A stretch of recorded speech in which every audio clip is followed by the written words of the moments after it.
Hello. So today I'm going to be attempting to guide you all through a really scary topic, which is Google Analytics, or what we call GAIQ. So, why do we need Google Analytics? Google Analytics gives you the tools you need to better understand your customers. You can use them. You give business insights to take action, such as improving your business. Uh, it's honestly the best tool that can really skyrocket any business. So let's move on. So, what can Google Analytics provide? Google Analytics can provide a tremendous amount of information. How many people visit my website? Where do my visitors live? Do I need a mobile friendly website? What marketing tactics drive the most traffic to my website? Which pages on my website are the most popular? The list truly goes on and on. It's a very extensive amount of information that you're going to gain from this dashboard. So here's the big question everybody wants to know: how to install Google Analytics? Well, here's the short version for you. First, you're going to need a Google Analytics account, which is not a complicated thing. If you have a Google account at all, a Gmail, if you're using Google Docs, Google Drive, whatever it may be, you already have a Google account. Most schools already have a Google account set up for you because you're a teacher. Or even if you're teaching this to your students, all your students, if provided a Gmail account, have this. If not, they could set up a personal one. Most of them have one anyways. So you're going to go to the Google Analytics page and click the Sign into Google Analytics button. I am going to give you a quick tip about that before you do this with your students. Make sure that you have discussed this with your IT department. That was something that held me up pretty big whenever I started this. I had to wait a couple weeks, so that kind of put us behind. When working with students, we use their school Google account for the setup. And there, like I said, there was some upfront work with that IT department to allow students to access and get them to be allowed to use it. So be sure and contact your IT department before doing this with a Google School account with your students to make sure they are okay with it. All right, so like I said, we're going to go to the Google Analytics page and click the Sign into Google Analytics button. There's going to be 3 steps on this page to assist you. It is really simple. It is step by step. It is a tutorial that is literally going to walk you through. Google Analytics, however, is only useful if you have a website. So prior to ever beginning the discussion with Google Analytics, in my classroom, we actually discuss website building. And I know that sounds really scary, but don't let it scare you. I do not teach HTML. I do not teach coding. I do not do any of that type of stuff. That is left for our information technology department. But it is very important for our students to understand how to build a Google site. That's going to give them a fundamental knowledge of website building without having to go into the weeds with it. So, like I said, if you have a Gmail account through your school, or if they have a personal one, they have access to be able to set up a Google site account. And we'll cover that in the next few slides here in a moment. So it is very important before you go on to the next step that they have that site pre-built, or they're not going to be able to move forward with this. I can kind of consider teaching Google Sites as a prerequisite before we get into Google Analytics itself. So after you have clicked the sign up button at the top of the Google Analytics page, you're going to fill out the information for your website. That's the website we just discussed. You're just going to have them set up a simple Google site. So if you take a look at the image that I've provided for you, it's going to say new account. You're doing a website. And I recommend just doing website for now. You're just teaching some basics. You're not teaching them how to be masters of Google Analytics by no means. It's going to ask you about the tracking method. So an account name, it honestly can be anything. It doesn't matter. I kind of like making them choose their name and then put Google site next to it or whatever it may be, however you want to create that for them. So setting up your property, you're going to need your website name and the website URL. that is where the Google site is going to come in. You cannot fill out that information until they've created a Google site or a website. But as I said, first time using Google Analytics, first time teaching anything like this, I recommend just using Google Sites. So let us jump into that real quickly here. So when you are on Google, which we all are daily, I'm sure, checking our Gmail, looking up Google Docs, getting into our Drive, you're going to see that waffle grid at the top of the page. So this is the same place that you access those things, such as Drive, Docs, Sheets, etc. There is an option that says Sites, Sites, Sites.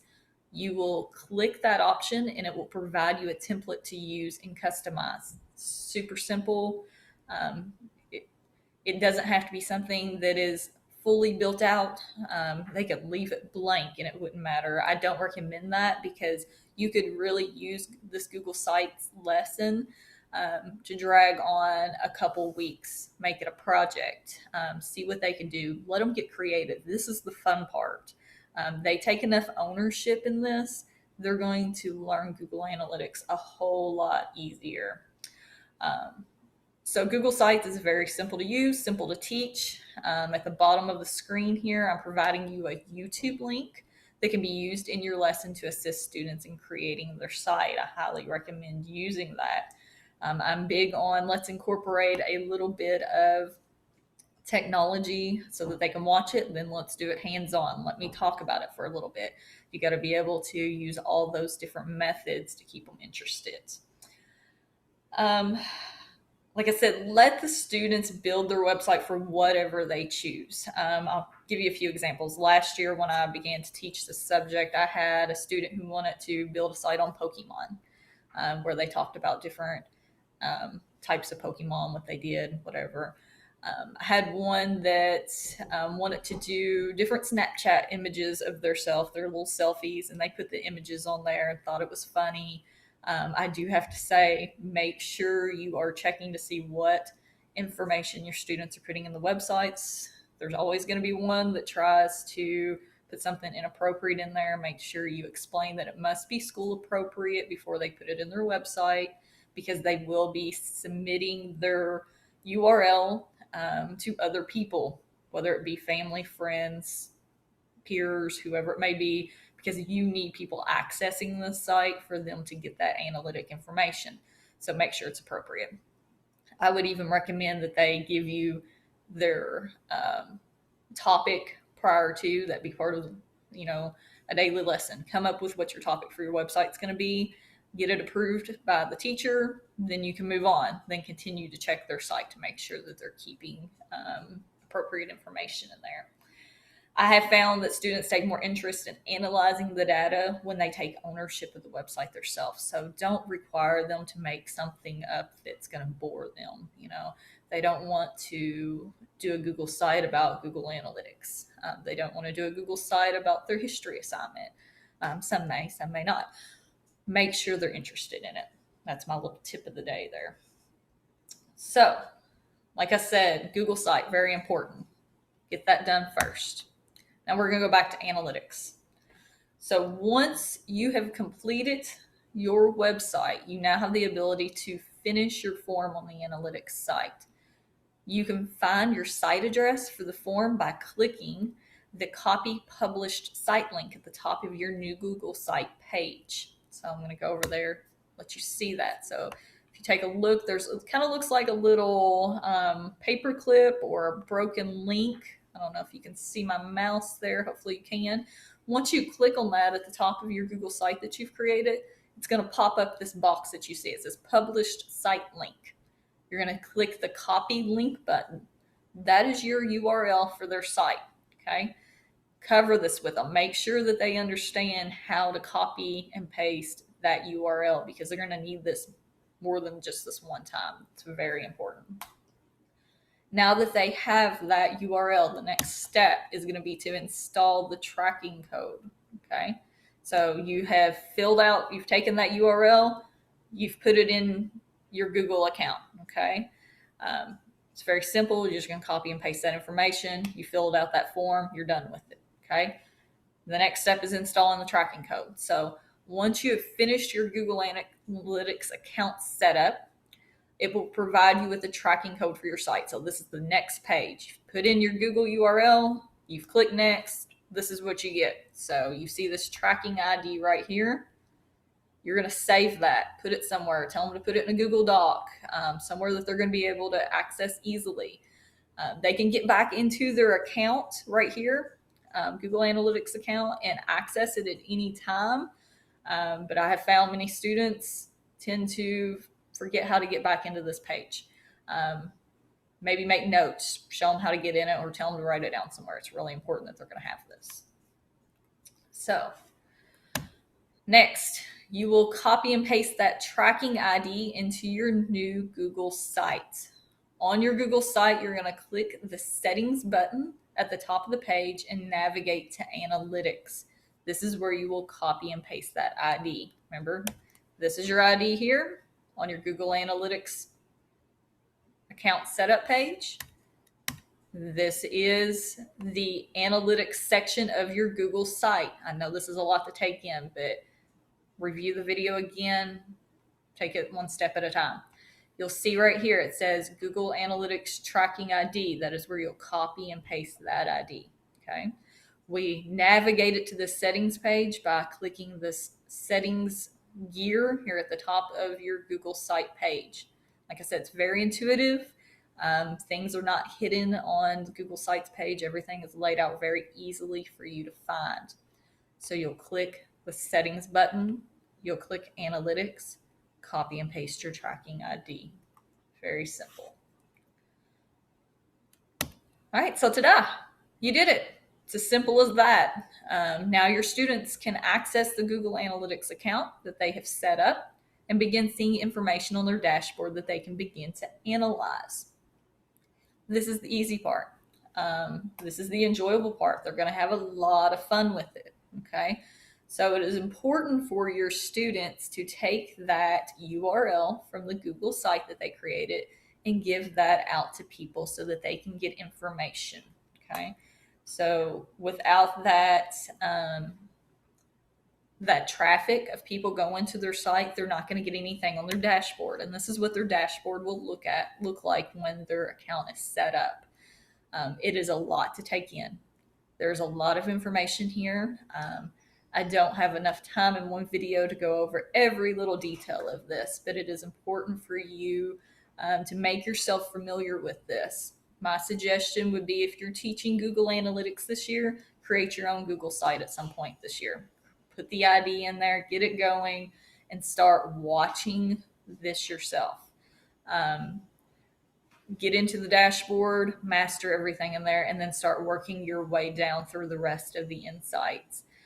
There are a lot of tutorials. There are a lot of resources online to help you. Don't let it overwhelm you, okay? That is the most important information I can give you, is don't let it scare you. It's a lot of numbers, but it's a lot of important numbers. As I mentioned at the beginning, Google Analytics is so important because that is where our world is moving. We no longer wonder how many times somebody opened a newspaper and saw an ad that we put in there. Everything is going digital. We're using social media, we're using websites, but it's hard for an entrepreneur or for a business owner to know who is visiting those websites, because now, instead of your neighbor coming into your brick and mortar store and purchasing items from you, they're visiting your website. There's no more window shopping. Well, this is your way of seeing who is window shopping at your website. What type of person is stopping by? What's their age? How long were they on their site? How many times have they visited your site? What page did they visit most often? So all this information is very important for you to be able to continue to market to that particular customer. That is why this certification is important for our marketing students and for our business students. So owning that and taking this information and saying, hey, I know it's important for my students to learn this. If you take ownership in that, your students are going to believe that this is something they need as well, which they do. I fully believe that. So some tips and tricks for you. Have students give out their site address and ask people to access it. I actually make this a part of their assignment grades so that they will get more people to access the Google site and they have more information to analyze. So the more people they get, give that URL to, the more points I may give them. I try to make it fun somehow. However you want to incorporate it into your grading scale, it's completely up to you. Just a little trick that I do. So number 2 would be having students log their analytic information daily. That's very important. So I have students create a daily log. You can do this on paper or digital. Mine actually did it on paper just so that I could go around and see that, what they were writing, make sure that there was information being collected. They keep up with these changes on a daily basis. I actually use this as a bell ringer for my classroom. Many of us use bell ringers to get the day started. This is what they did. They came into the classroom, opened up their analytics accounts, and started writing down that information that got them on track, got them on focus. This is what we're doing for the day. Each day we would cover a new aspect of the analyzing process. So as you saw, there was a lot of information on that dashboard, a lot of information to take in. So we would cover a new section of that every day. We would look at it, we would define it, we'd say, what does this mean? We would look at their particular account and say, okay, well, he's got 1% over here on this particular section. Oh, but she's got 50% of this section. So we would look at that, look at the differences, really take a look at it and analyze it. After we had reviewed that section, that's now a section in their daily log that they need to keep up with. Instead of just looking at it and going, oh, my foot traffic today was 9 people. Now we have to say our foot traffic today was 9 people plus I had 15 people visit this particular site on my page. So your information in that daily log is going to literally change every single day based on what it is you have taught them. All right, so let's move on to the very important GAIQ certification. Now this is the scary part, right? We teach them all year long and then we hope that they can pass an exam. So do all the hands-on learning prior to ever giving the exam. Okay, I found that if you give this test as if it's a pre-test to see where they are, the students feel very threatened by the topic. They're going to shut down. They're going to say, this was hard. I don't want to learn it. It doesn't work well that way. So as moving forward with my students and what I can recommend to you is don't do that. Wait until you've done all the hands-on. Have them build the website, put in the tracking codes, start the discussions with them. Then look at the exam. Assign YouTube tutorials for extra learning opportunities or when needing to fill time with a substitute. So there are, like I said, a lot of resources out there, a lot of stuff on YouTube, Google itself. You can find information there. They may be 5-minute tutorials. There's some of them that are a lot longer that you can get on the analytics site and actually look at their tutorials that they offer, sometimes 25 to 30 minutes. That can fill in a large amount of time, especially if you're not in the classroom. Find a resource that works for you to assist with vocabulary. This test has an extensive vocabulary. I found after giving it to them the first time, even though my students were able to build a website, put in tracking information, and actually analyze that information, most of them didn't know the words on the exam to be able to pass the exam. So vocabulary is a very large part of this. So I created a slideshow of vocabulary words for my students that they would need to know based on the exam, because I went through the exam myself, which was very helpful for me to be able to figure out what it was they needed to learn. We covered a new word every day. Think of it as a second bell ringer in class. So we did this every day prior to Christmas break. We learned new words every single day. Sometimes we did more than one word if I had enough time in the class to provide that for them. After Christmas break, I turned these words into what I called a daily dose. Doses in 2, which is a 2-question Google Forms quiz that they took daily that were based on the words that we previously learned prior to the break. So this helped them tremendously.